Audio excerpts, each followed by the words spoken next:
नमस्कार, पेश आज का न्यूज पॉइंट में हूं विज्ञान प्रकाश। हम अपने बहस के मसले पर कुछ देर बाद इस प्रोग्राम में आएंगे। सबसे पहले आज जिक्र पूरे नुपुर तलवार आरुषि मामले का, और सबसे पहले ये बात का जिक्र मैं करना चाहूंगा कि एक इतनी बड़ी मर्डर मिस्ट्री है जो बुनियादी सवाल, जो बेसिक सवाल तब पूछा जा रहा था कि आखिर आरुषि की हत्या के लिए कौन जिम्मेदार है, यही वो सवाल है जो अभी तक पूछा जा रहा है। करीब 4 साल पहले आरुषि का कत्ल हुआ और अब कोर्ट में आरुषि के मां बाप के खिलाफ केस चल रहा है।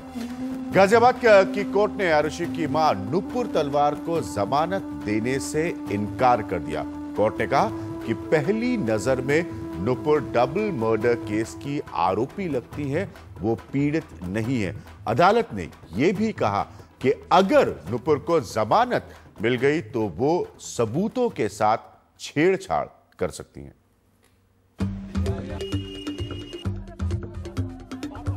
नुपुर तलवार को अभी डासना जेल में ही रहना होगा। पहले सीबीआई कोर्ट ने जमानत नहीं दी और अब गाजियाबाद की एडीजे कोर्ट से भी राहत नहीं मिली।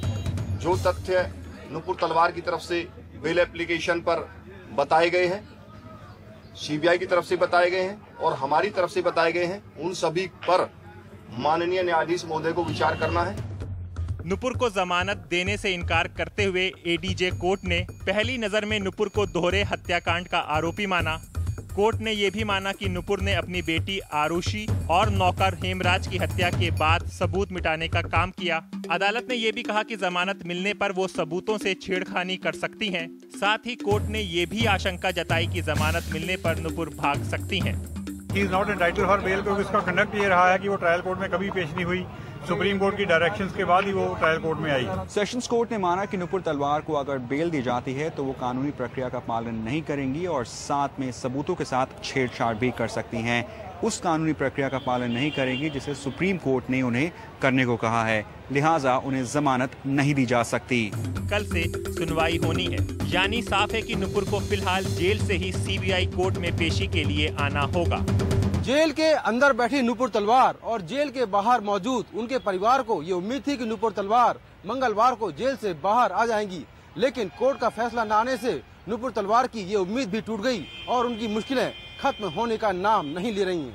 गाजियाबाद से कैमरामैन सुजीत के साथ मैं मुकेश सिंह, एनडीटीवी इंडिया।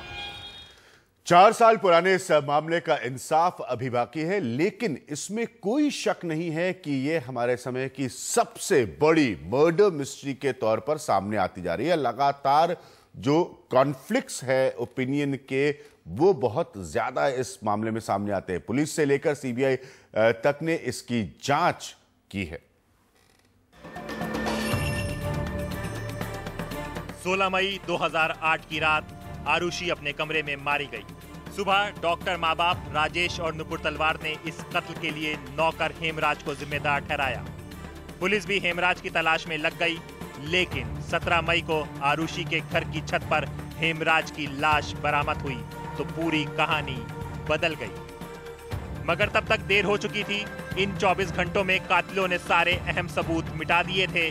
मौकाए वारदात पर तमाम लोग आ जा रहे थे। पहले दौर की जांच के बाद यूपी पुलिस ने इस हत्या के लिए तलवार दंपति को जिम्मेदार ठहराया। राजेश तलवार की गिरफ्तारी भी हुई और बाद में जमानत पर रिहाई। लेकिन कोई मानने को तैयार नहीं था कि इतने पढ़े लिखे पौष इलाके में रहने वाले माँ बाप अपनी बेटी को इस तरह मार सकते हैं। मामला सीबीआई को गया।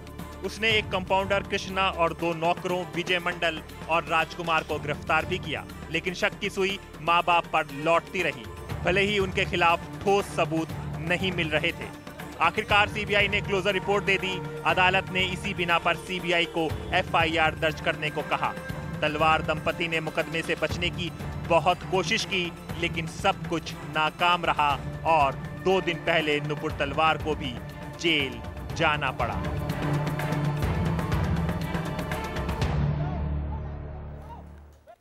जिस जांच का हम बार बार जिक्र करते हैं, उस जांच कर रही टीमों पर भी कई सवाल उठाए गए हैं। सीबीआई का कहना है कि उसे जब जांच की कमान सौंपी गई, सबूतों से छेड़छाड़ की गई थी। वहीं नोएडा पुलिस ने जिस तरह जांच की, उस पर भी सवाल उठते हैं। केस एक नाबालिग लड़की के कत्ल का था, जिसे उसके ही घर में अंजाम दिया गया। लेकिन जांच में लगी नोएडा पुलिस जिस नौकर को कातिल मानकर चल रही थी, उसका भी पहले ही कत्ल हो चुका था। सवाल उस वक्त ही उठने लगे कि क्या गुमराह हुई पुलिस ने कातिल को सबूत मिटाने का वक्त दे दिया। फिर हत्या के 7 दिन बाद ही नोएडा पुलिस ने मामला सुलझाने का दावा करते हुए इसे ऑनर किलिंग करार दिया। राजेश तलवार को गिरफ्तार कर लिया गया, लेकिन प्रेस कॉन्फ्रेंस में पुलिस के बयान पर भी खासा बवाल हुआ। इस बात की चर्चा हेमराज और आरुषि आपस में करते थे। इस चर्चा के दौरान उनकी घनिष्ठता हो गई और वो एक दूसरे के नजदीक आ गए। 1 जून को केस की कमान सीबीआई ने संभाली, तब कई नई थ्योरी सामने आई। पहले तलवार के पुराने नौकर राजकुमार की गिरफ्तारी हुई, फिर 2 और लोग विजय मंडल और कृष्णा भी गिरफ्तार हुए, जो 3 महीने बाद रिहा हो गए। सीबीआई की टीम नुपुर और राजेश तलवार से भी पूछताछ करती रही। नार्को समेत कई तरह के टेस्ट हुए। तब सीबीआई इस बात को लेकर भरोसेमंद थी कि केस सुलझा लेगी। That Central Bureau of Investigation has opened up this blind case and we know who were the killer.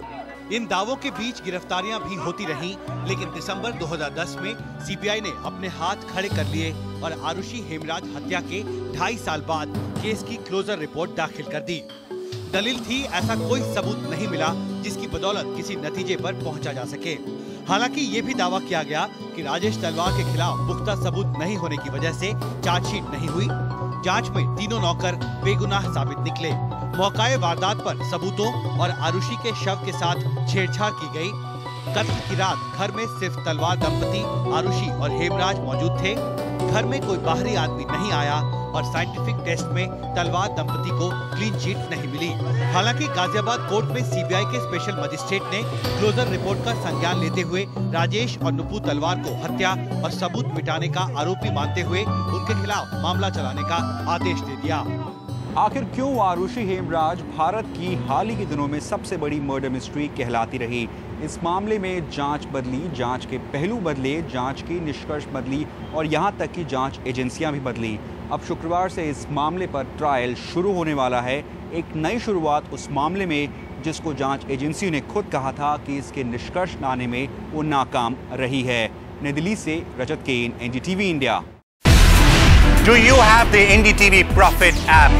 All the markets, all the news and your own homemade, ready-made portfolio available there for you. We will right now answer what you should sell, what you should buy when markets are down. Download at ndtvprofit.com/apps. Get the best app from the channel you trust.